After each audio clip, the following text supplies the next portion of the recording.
샬롬 샬롬 샬롬 샬롬. 하나님 사랑합니다. 여러분 주 안에서 사랑합니다. 욥기 5장 말씀이죠. 쌈매시는 하나님. 오늘 욥기 5장 17절에서 27절까지의 내용 우리 함께 봅니다. 볼지어다 하나님께 징계받은 자에게는 복이 있나니 그런즉 너는 전능자의 징계를 업신여기지 말지어다. 이렇게 17절에 시작을 합니다. 하나님은 아프게 하시다가 싸매시며 상하게 하시다가 그의 손으로 고치시나니 6가지 환난에서 너를 구원하시며 7가지 환난이라도 그 재앙이 내게 미치지 않게 하시며 기근 때의 죽음에서 전쟁 때의 칼의 위험에서 너를 구원하실 터인즉 내가 혀의 채찍을 피하여 숨을 수가 있고 멸망이 올 때에도 두려워하지 아니할 것이라. 너는 멸망과 기근을 비웃으며 들짐승을 두려워하지 말라. 들에 있는 돌이 너와 언약을 맺겠고 들짐승이 너와 화목하게 살 것이라. 내가 내 장막의 평안함을 알고 내 우리를 살펴도 잃은 것이 없을 것이며 내 자손이 많아지며 내 후손이 땅의 풀과 같이 될 줄을 내가 알 것이라. 내가 장수하다가 무덤에 이르리니 마치 곡식단을 제때에 들어올린 같으리라. 볼지어다 우리가 연구한 바가 이와 같으니 너는 들어오라. 그러면 내가 알리라. 이런 내용입니다. 실존주의 철학자 키에르 케고르는 말하죠. 나는 고통한다. 그래서 고로 존재한다. 너무 유명한 말이죠. 사람은 자신의 불안하고 고통하는 것 자체를 의식할 수 있다는 사실 때문에 존재하고 실존한다. 이런 뜻을 갖고 있습니다. 마치 불티가 위로 튀어오르며 나름이 자연현생의 필연인 것처럼 인생에게는 도량적으로 고난이 따르고 있다. 비정적인 일입니다.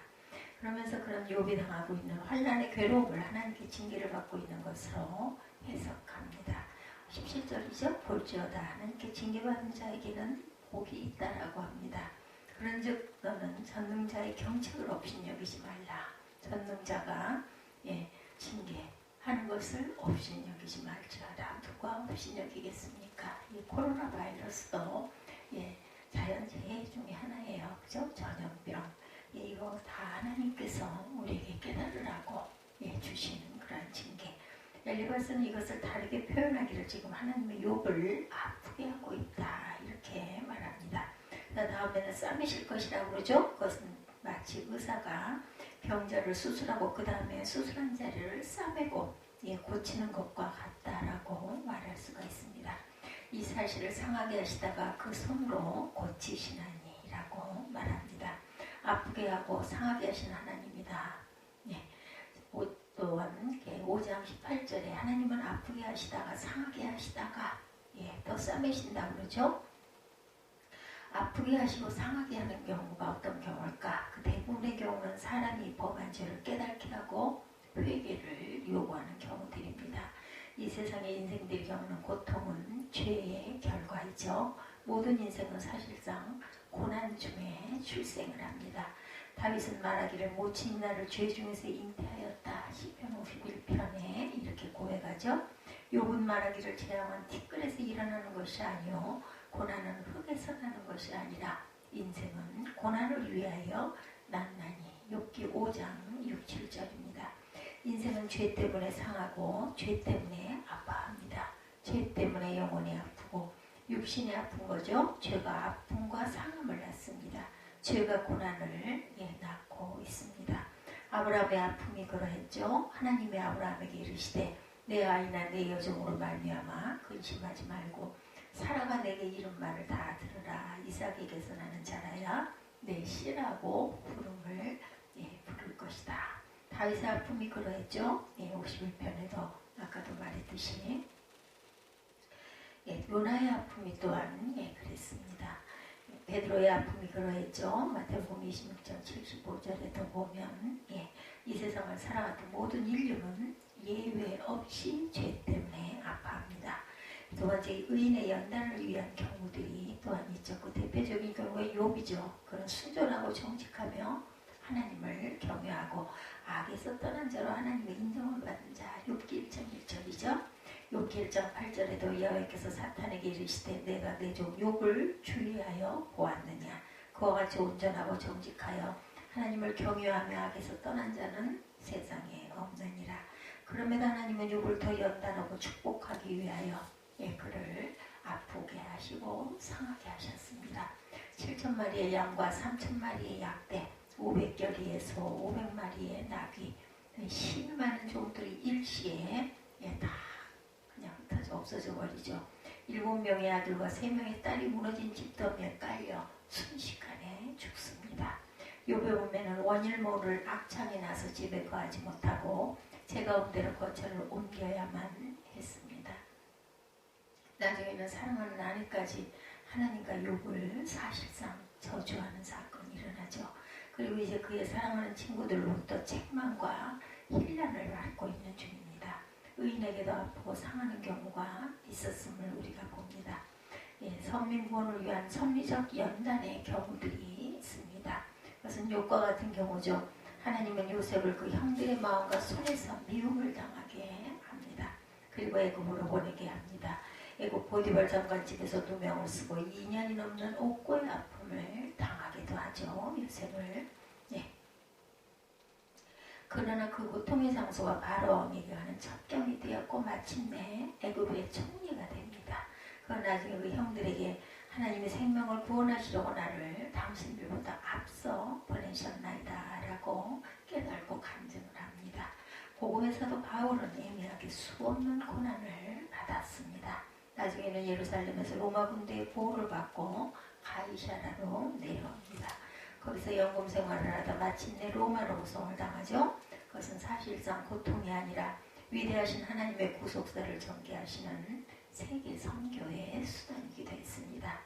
그는 복음과 선교의 소망 때문에 쇠사슬에 매였다. 사도행전 28절에 보면 이렇게 고백합니다. 그럼에도 그 모든 것들은 실로 아픈 것이었습니다. 사람들의 핍박으로 말미암아 아팠고 자연의 위험으로 말미암아 아팠습니다. 아프게 하시는 방법들은 악인을 들어 의인을 아프게 하고 상하게 하고 괴롭게 하는 경우들입니다. 마치 이스라엘의 범죄를 징계하기 위하여 바벨론이나 아수르 같은 이방인들을 들어서 선민을 아프게 하시고 상하게 하시는 것과 같은 경우들입니다. 그럼에도 그들은 선민을 괴롭힌 이유로 하나님의 심판을 받습니다. 스가랴 1장 15절이죠. 사랑하는 동료들이 대적이 되어 아프게 하고 상하게 하는 경우들입니다. 다윗이 병중에서 나를 신뢰하는 반에 떡을 먹던 나의 가까운 친구도 나를 대적하여 그 발꿈치를 들었나이다. 시편 41편입니다. 환난 날에 형제가 형제를, 아비가 자식을 죽이는 데 내어주며 자식들이 부모를 대적하여 죽게 하는 경우들, 욥의 경우도 마찬가지죠. 그의 아내가 그렇게 대적합니다. 참으로 아프고 쓰라린 고통이었습니다. 몸의 질병이나 명예를 잃은 아픔이나 물질이나 아니면 마음의 고통으로 인한 아픔과 상처입니다. 지금 욥의 경우 모든 것이 합력하여 그를 아프게 하고 상하게 하고 있습니다. 본문 5장 19절에 6가지 환난, 7가지 환난이다 이렇게 말합니다. 이 말은 문자적 의미가 아니고 많은 환난, 무수한 환난, 그 수를 세거나 그 무게를 측량할 수 없는 아픔과 상함이라는 가리킴이죠. 물질과 자녀와 아내와 친구와 명예들이 합세해서 인간 욥을 아프게 하고 상하게 하고 공격합니다. 싸매시고 고치시는 하나님이라고 본문에 말씀하죠. 18절에 하나님은 아프게 하시다가 싸매시며 상하게 하시다가 그 손으로 고치신다 말씀합니다. 치료하시는 하나님, 회복하시는 하나님, 위로하시는 하나님, 축복하시는 하나님을 알려주고 있습니다. 19절에 6가지 환난에서 너를 구원하시며 7가지 환난이라도 그 재앙이 내게 미치지 않게 하신다라고 말합니다. 이 말은 하나님은 궁극적으로 얼마든지 구원하여 주신다는 내용입니다. 6가지 환난이나 7가지 환난까지 이루 셀 수 없는 아픔과 상처를 받았을지라도 하나님의 마음과 하나님의 손이 그 아픔과 상처를 치료해 주지 못할 것이 없습니다. 20절에서 27절에도 하나님의 회복을 열거하고 있죠. 오늘 본문에 기근에서 칼과 권세에서 전쟁에서 악당과 회방에서 멸망에서 들짐승에서 밭에 있는 돌들에서도 구원하여 주시는 하나님. 하나님의 징계를 잘 참고 그것을 순종하는 자들에게 장막의 평강함을 주신다. 이렇게 말씀하고 있습니다. 24절이죠. 내가 내 장막의 평안함을 알고 내 무리를 살펴도 잃을 것이 없을 것이며 내 자손이 많아지며 내 후손이 땅에 풀과 같이 될 줄을 내가 알 것이라. 욥은 하나님의 약속대로 그 결과가 그대로 되죠. 욥기 23장 10절에 나의 가는 길을 오직 그가 아시나니 그가 나를 단련하신 후에는 내가 정금같이 나오리라. 이렇게 고백합니다. 욥은 하나님의 약속대로 그 결과가 그대로 되죠. 욥기 42장 5절에도 내가 주께 대하여 귀로 듣기만 하여 쌌더니 이제는 눈으로 주를 배웠나이다 라고 말합니다. 하나님을 향한 그의 신앙 인격은 전과 같은 보배로운 믿음을 경험하게 됩니다. 그의 모년에 전에 가졌던 그 모든 소유의 배를 받습니다. 그리고 자녀 신남매를 다시 받았어요. 세 딸들은 모두 당대의 미인이었다고 합니다. 하나님이 그를 아프게 하시다가 싸매주시고 상하게 하시다가 그 손으로 고쳐주신 결과 안전한 가옥, 풍부한 물질, 행복하고 번영하는 가족, 평화롭고 만족하게 하는 장수의 축복을 받습니다. 하나님이 아프게 하시다가 싸매주는 사람은 이렇게 복 있는 자들이죠. 하나님이 상하게 하시다 그 손으로 고쳐주심을 받은 사람은 복 있는 사람입니다. 이것을 가리켜서 17절에 볼지어다 하나님께 징계받은 자에게는 복이 있나니. 하나님의 징계를 받은 자는 선택받은 자이기 때문이죠. 하나님의 징계를 받은 자는 바로 하나님의 아들이기 때문입니다.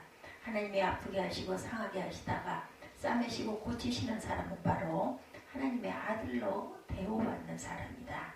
히브리서 12장 6절에서 11절에 주께서 그 사랑하시는 자를 징계하신다 이렇게 말씀합니다. 그리고 채찍질하신다고 그러죠. 결코 징계는 다 받은 것이 아니라고 합니다. 아들에게는 징계가 있다고 합니다. 그러므로 우리에게 징계가 없으면 사생자요 참 아들이 아니다. 여기 징계는 양육, 교육, 교정, 훈계를 뜻합니다. 하나님의 징계를 통하여 우리가 그의 참 아들 된 증거를 삼는다 이렇게 말씀하죠. 징계를 통하여 하나님의 거룩하심에 참게 하시는 유익을 목적으로 하고 있다고 말합니다. 그리고 그것이 당시에는 슬퍼 보이는 것 같아도 그것이 후일에 그것으로 말미암아 의와 평강과 열매를 맺는 결과적으로는 축복이 임한다. 이것이 바로 하나님의 우리를 아프게 하시다가 싸매시고 상하게 하시다가 고치시는 징계의 방법이라고 말합니다. 그래서 그 사람은 복이 있는 자라고 그러죠. 미국의 영의 배우이자 가수였던 토니 폰테인은 하나님이 아프게 하시다 싸매주시고 하나님이 상하게 하시다 그 손으로 고쳐주시는 축복을 받은 사람이었습니다. 그는 타고난 연예인으로 천부적 재능 때문에 부와 명예를 한 몸에 지녔던 사람이죠. 또한 목사의 아들이었습니다. 그러나 그는 하나님과의 관계를 멀리하고 세상 영화에 빠져버렸던 사람이었기도 했습니다. 그는 뜻밖의 죽음에 이르는 교통사고를 당합니다. 갈비뼈 7개와 두 다리가 부러지고 두개골이 파열되는 증상을 입어 혼수 상태에 빠져서 사경을 헤맵니다. 그때 그 부인이 병상 곁에서 무릎을 꿇고 울며 기도합니다. 주님 이전에는 당신이 필요 없는 줄 알았습니다. 주님 그러나 이제는 남편을 살려주십시오. 이제부터는 주님을 열심히 섬기겠습니다. 이렇게 고백합니다. 사고 소식을 듣고 노스다코에서 목사로서 구급선교회를 운영하던 그의 아버지가 달려옵니다. 그리고 그도 그 아들이 회복을 이어서 3시간 반을 울면서 기도하죠. 그 후에 그 아들에게 기적이 일어납니다. 폰테인은 사경에서 의식을 되찾게 되고 수술과 치료에 의해 하나님의 회복의 축복을 주십니다. 그는 병원에서 치료를 받는 어간에 지난 어릴 때 있었던 일들을 회상하는 기회를 삼습니다. 토니 하나님이 너를 지켜주실 거야 라고 말씀하시던 어머니의 모습, 주일학교에서 열심히 성가를 불렀던 자신의 모습이 떠오릅니다. 그때 그는 많은 눈물을 흘립니다. 그는 하나님이 주신 천부적인 재능을 가지고 자신의 명예와 재산을 모으는 데 혈안이 되어 하나님을 떠나고 교회를 등졌던 허물들을 회개합니다. 하나님의 자비와 용서를 구합니다. 그리고 하나님이 내 생명을 한 번만 연장해 주신다면 남은 생명은 하나님의 영광을 위해서 살겠다 이렇게 서운합니다. 그 후에 그는 회복의 은총을 받습니다. 그는 덤으로 주어진 자기 생명이라고 확신합니다. 그 후에 그는 성가만을 부르기로 결심하고 하나님이 이끄시는 자녀들이라는 성가를 불러서 많은 사람들에게 큰 영감을 불러일으킵니다. 그는 하나님이 주시는 축복의 징계를 통하여 새 사람, 새 일, 새 목적을 되찾게 되죠. 대체로 우리가 사는 이 세상은 모든 경우 아프고 상하는 일들로 가득 차 있습니다.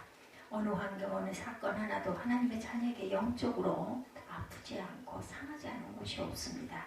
범죄하고 타락한 세상 자체가 우리에게 아픈 곳이고 상처가 날 수밖에 없는 곳이죠. 거기다가 인생된 우리 자신의 범죄로 인한 하나님의 사랑의 징계가 또한 있습니다. 성도의 연단을 위한 징계가 있고 선민 구원운동을 위한 하나님의 섭리의 징계가 있습니다. 그러나 그것은 우연의 산물이 아닌 하나님의 선물입니다. 심판과 진노의 선물이 아닌 축복의 산물입니다. 전화위복을 목적으로 하는 하나님의 섭리적인 산물입니다. 우리는 확실히 우리가 알아야 되겠죠.